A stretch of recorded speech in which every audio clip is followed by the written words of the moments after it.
आलेत की त्यांना लावा तुम्ही. डॉक्टर बाबासाहेब आंबेडकरांचा डॉक्टर बाबासाहेब आंबेडकरांचा राहुजी शक्ती सेनेचा राहुजी शक्ती सेनेचा आरोपीला अटक झालीच पाहिजे आरोपीला अटक झालीच पाहिजे पीडितेला न्याय मिळालाच पाहिजे मिळालाच पाहिजे झालीच पाहिजे झालीच पाहिजे महिलांवरला अन्याय झालाच पाहिजे महिलांवरला अन्याय थांबलाच पाहिजे.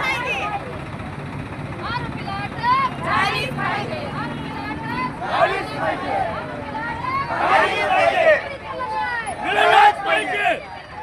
मिळालाच पाहिजे. आरोपीला अटक झालीच पाहिजे. राहुजी शक्ती विजय असो. विजय असो.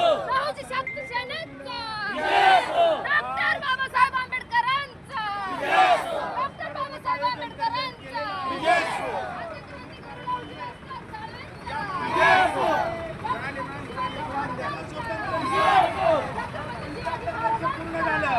आणि या 75 वर्षाच्या अनुषंगानं आज महिलांना 50% आरक्षण आहे. या गोष्टी आपण समाजाच्या मार्गाने या ठिकाणी पाहतोय. परंतु आज या बीड जिल्ह्याचं नाव अख्ख्या महाराष्ट्र नाही देशभर घडतंय, गाजत आहे. का तर खून असेल, महिलांवरील अत्याचार असतील, या अनेक प्रकरणाहून हा जिल्हा वादग्रस्त होतोय. आज अख्खा महाराष्ट्र देश, अख्खा महाराष्ट्र आणि भारत देश पाहतोय.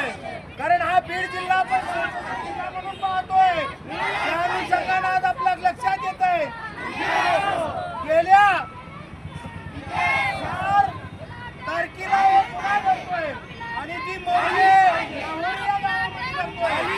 आज आपण पाहतोय. हा गुन्हा घडत असताना आज आपण या देशामध्ये आज जर मुख्यावर आंधळ्यावर जर अन्याय होत असेल, बलात्कार करण्याचा प्रयत्न होत असेल, तर या महाराष्ट्राला काळिंबा फासला या लावणीमध्ये घडत आहे. त्या अनुषंगाने त्या पीडितेला न्याय बायका पीडितेला न्याय केलेला आहे. का 4 तारखेला ही घटना घडली आहे.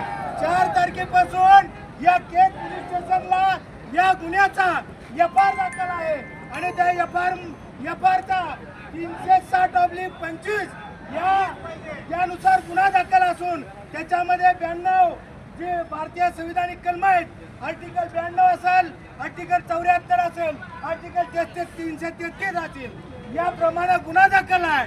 परंतु आम्हाला असं म्हणायचंय की गुन्हा दाखल असून देखील 4 तारखेपासून आज तागायतपर्यंत या पोलीस प्रशासनानं ही जी मूर्तिमंद मुलगी आहे, जी बहिरी आहे, जी लंगडी आहे, जी आंधळी आहे, तिच्यावरती अद्यापपर्यंत कुठल्याही पद्धतीचं स्टेटमेंट नोंदवलं गेलं नाही.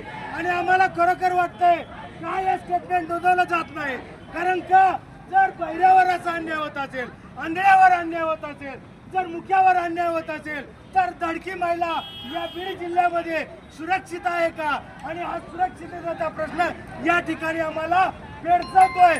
म्हणून आमच्या जिल्हाध्यक्ष माननीय प्रियंकाताई कांबळे, प्रियंकाताई लांडगे यांच्या माध्यमातून हा रस्ता रोको बीड जिल्ह्यामध्ये केज या तालुक्यामध्ये घडतोय.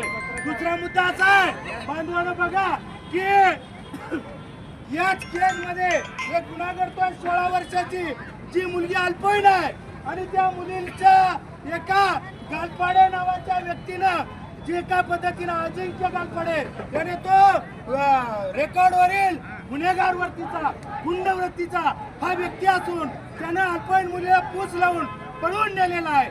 त्याच्याच घरच्यांनी वेळोवेळी या पोलीस प्रशासनाला सांगितलेलं आहे की त्याचे फोन त्याच्या मुलाला मित्राला येत आहेत, त्यांच्या नातेवाईकाला येते, त्यांचा CDR काढा, त्यांचे कॉल डिटेल्स काढा आणि त्या आरोपीला तात्काळ अटक करा.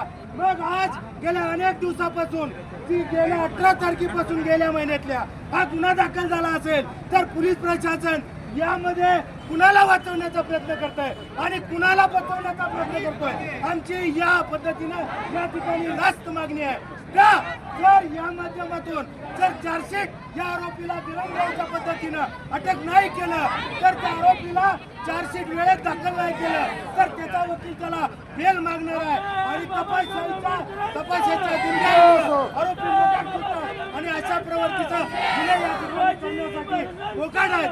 म्हणून मला सांगायचंय या जिल्ह्याचा पालकत्व स्वीकारणारे या देशाचे महाराष्ट्राचे उपमुख्यमंत्री माननीय अजितजी पवार साहेब हे आहेत आणि यांनी खरोखरच आज आपण पाहतोय महाराष्ट्राच्या विधान भवनामध्ये काम करत असताना संसदेमध्ये काम करत असताना वेगवेगळ्या पद्धतीची भूमिका घेत आहेत. मग या बीड जिल्ह्यामध्ये आपण जर या जिल्ह्याचं पालकत्व स्वीकारलं असेल तर या जिल्ह्यामध्ये अशा घटना का घडतायत.